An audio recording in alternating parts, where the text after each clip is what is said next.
புறம்பானது. அத்தனை பேரும் பெண்கள். ஆனால் சட்டத்தை பற்றியோ சமுதாயத்தை பற்றியோ உலகத்தை பற்றியோ உறவுகளை பற்றிய கவலை இல்லை.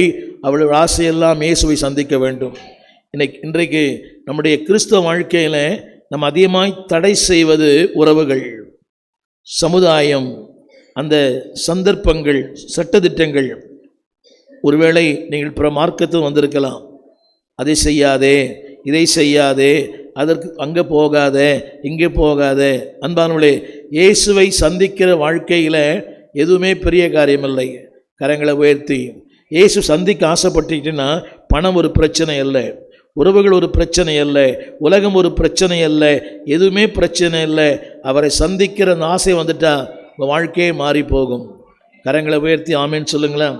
அடுத்த வார்த்தை அங்கே சொல்லப்பட்டிருக்கிறது, சூரியன் உதயமாகிற போது. இன்னொரு இடத்துல இருட்டோடு எழுந்து.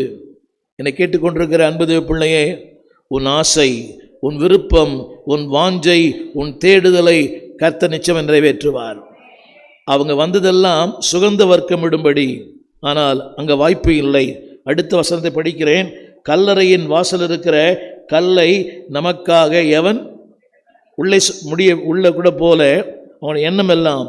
அந்த நாட்களிலே கல்லறைகள் மேலே அல்ல, அந்த ஒரு பெரிய குழிக்குள்ள இருக்கும், ஒரு பெரிய கல் அடைக்கப்பட்டிருக்கும். இவள் பெண்கள் அந்த அப்படிப்பட்டதான பலன் இல்லை, வல்லமை இல்லை, திறமையும் இல்லை.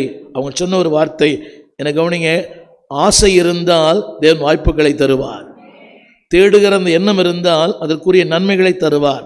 அவங்க தேடி வந்தார்கள். ஆனால் அதற்கு முன்னே ஆவி தேவன் ஒரு தூதனை அனுப்பி எல்லாவற்றையும் ஆயத்தம் பண்ணியிருக்கிறார். நீங்கள் விரும்புங்கள், கர்த்தர் உங்களுக்காக யாவையும் செய்வார். எனவே சங்கீதக்காரன் சொன்னான், எனக்காக யாவையும் செய்து முடிக்கிற கர்த்தர். இந்த நாளின் செய்தியின் தலைப்பை திரும்ப முறை நீங்கள் தொலைக்காட்சியிலே பாருங்கள்.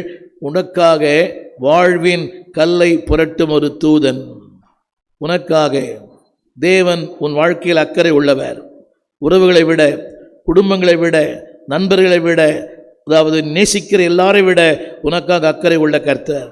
இந்த வார்த்தை நான் சொல்லுங்க, கவனிங்கள். அவருடைய புறப்படுதல், அவருடைய எண்ணம், அவருடைய விருப்பம், அவருடைய வாஞ்சை அத்தனையும் அறிந்த ஆவியானவர். அவங்க பேசிக்கொள்றாங்க இல்லையா, எனக்காக இந்த கல்லை என்று ஒருவர் பேசிக்கொண்டார்கள். திரும்ப சொல்லுகிறேன், தேவன் நீங்கள் பேசுவதையும் பார்க்கிறார், சிந்திப்பதையும் பார்க்கிறார், உங்கள் எண்ணங்களை பார்க்கிறார், உங்கள் யோசனைகளையும் கர்த்தர் பார்க்கிறார், விருப்பங்களை கர்த்தர் பார்க்கிறார், வாஞ்சைகளை கர்த்தர் பார்க்கிறார். என்னை கேட்டுக்கொண்டிருக்கிற அன்பு தேவ பிள்ளையே, ஆண்டவருக்காக ஊழியம் செய்ய வேண்டும், ஆண்டவருக்காக வாழ